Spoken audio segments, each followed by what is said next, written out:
Hi தமிழன் interiors. இந்த kitchen பார்த்தீங்கன்னா ஒரு செமி மாடலர் கிச்சன் தான். ஆல்ரெடி கிரானைட் செல்ஃப் வச்சுருந்தாங்க. நம்ம அதுக்கு front closing and wall box and tall unit, அது மட்டும் இல்லாமல் லேஃப்ட் கவரிங் நம்ம ரெண்டு சைடும் பண்ணியிருக்குங்க. ஸோ இது எல்லாமே டீட்டெயிலாக உள்ள என்ன பண்ணியிருக்குங்க எல்லாம் பார்க்கலாம். நம்ம இந்த சிங்க் வர இடத்துல கீழே பார்த்தீங்கன்னா எந்த விதமான ரேக்ஸும் இல்லாமல் ஓப்பனாக நம்ம வச்சு கொடுத்துருக்குங்க. இது டஸ்ட்பின் வச்சுக்க அப்படியே யூஸ் பண்ணிக்கிற மாதிரி நம்ம ஃபுல் ஓப்பனாக விட்டுருக்குங்க. இது கார்னர் பார்த்தீங்கன்னா உள்ள ஒரு செல்ஃபு, இது எல் டைப் செல்ஃப் வச்சுருக்குங்க. இது என்ன ரீசன்னா, நம்ம இங்கே ஃபுல் டெப்த்துக்கு வைக்கும்போது கீழே இருக்க பொருள் வைக்க எடுக்க கஷ்டமாக இருக்குன்றதுனால ஃபுல் டெப்த்துக்கு வச்சு நம்ம வச்சு கொடுத்துருக்குங்க. இது எல்லாமே ஹை குவாலிட்டி யூபிவிசி மெட்டீரியலில் பண்ண ஒரு கிச்சன் தான்.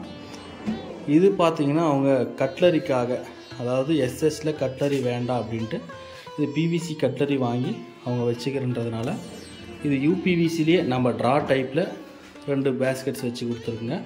பக்கத்தில் பார்த்திங்கன்னா எஸ்எஸில் நம்ம பிளேட்ஸ் வைக்கிறது ஒன்றும், ப்ளைன் பேஸ்கெட் ரெண்டும், இதில் ஒரு ரெண்டு பேஸ்கெட் நம்ம எஸ்எஸில் வச்சு கொடுத்துருக்குங்க. அது போக பக்கம் இருந்த ஒரு சின்ன இதுக்கு நம்ம ஓப்பன் டோராக வச்சு கொடுத்துருக்குங்க. இது பார்த்திங்கன்னா இங்கே சிலிண்டர் வைக்கிறதுக்கு கீழே ஃப்ரேம் இல்லாமையும், இது பெரிய இந்த அரிசி பாக்ஸ் இந்த மாதிரி பெரிய கொஞ்சம் ஹைட்டான பாத்திரம்லாம் வைக்கிற மாதிரி ஓப்பன் செல்ஃபாகவும் வச்சு கொடுத்துருக்குங்க. இந்த டால் யூனிட் பார்த்திங்கன்னா நம்ம நிறைய மெத்தட்ஸில் பண்ணலாம்.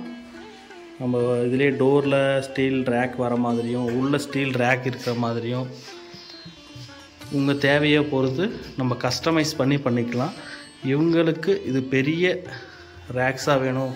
இப்போ இதெல்லாம் பார்த்திங்கன்னா கிரைண்டர் மிக்சிலாம் வைக்கிற மாதிரி கொஞ்சம் ஸ்டோரேஜ் அதிகமாக வைக்கிற மாதிரி தேவைன்றதுனால இவங்க இப்படி பண்ணியிருக்குங்க. ஸோ இது வால் யூனிட், இது பார்த்திங்கன்னா இது கிளாஸ் டோரும் போடலாம், இல்லை ஓப்பன் செல்ஃபாகவும் வச்சுக்கலாம். இதில் நம்ம ஹைட்ராலிக் பம்ப் வச்சு ஒரு ரெண்டு டோரு, கீழே ஒரு கிராக்கர் யூனிட், அதாவது ஓப்பனில் நம்ம சின்ன சின்ன மசாலா திங்ஸ்லாம் அடிக்கடிக்கு எடுக்கிறதுலாம் இங்கே வச்சுக்கிற மாதிரியும், மேலே செல்ஃப்ஸும் கொடுத்து நம்ம ஹைட்ராலிக் பம்ப் வச்சு நம்ம டோர்ஸ் பண்ணி கொடுத்துருக்குங்க. ஸோ இது ஒரே கலராக இருந்தால் கொஞ்சம் பார்க்க வியூ நல்லா இருக்காதுன்றதுனால நம்ம ஆப்போசிட் கலரில் நம்ம ஸ்ட்ரிப் டிசைன்ஸ் கொடுத்துருக்குங்க. ஸோ இது லேஃப்ட்லேயும் சேம் அதே போல் தான். இந்த கார்னர் பார்த்திங்கன்னா நம்ம சிம்னி போகிறதுக்காக இந்த பைப் வெளியே அவுட்லெட் எடுக்கிறதுக்காக அந்த ஹோல்ஸ் பண்ணி கொடுத்துருக்குங்க. மீது எல்லாமே நார்மல் ஃப்ரண்ட் க்ளோசிங் மட்டும்தான். இது சேம் ரெண்டு சைடும் இது போல் லேஃப்ட் வருது. ஸோ இந்த வீட்டில் வேறு என்னெல்லாம் பண்ணுறங்க, இந்த வீட்டுக்கான டோட்டல் காஸ்ட் என்ன ஆச்சுன்னு நம்ம வரக்கூடிய வீடியோக்களில் பார்க்கலாம். நம்ம சேனலை சப்ஸ்கிரைப் பண்ணி வச்சுக்கோங்க. அப்படியே பக்கத்தில் இருக்க பெல் பட்டனை கிளிக் பண்ணி வச்சுக்கோங்க.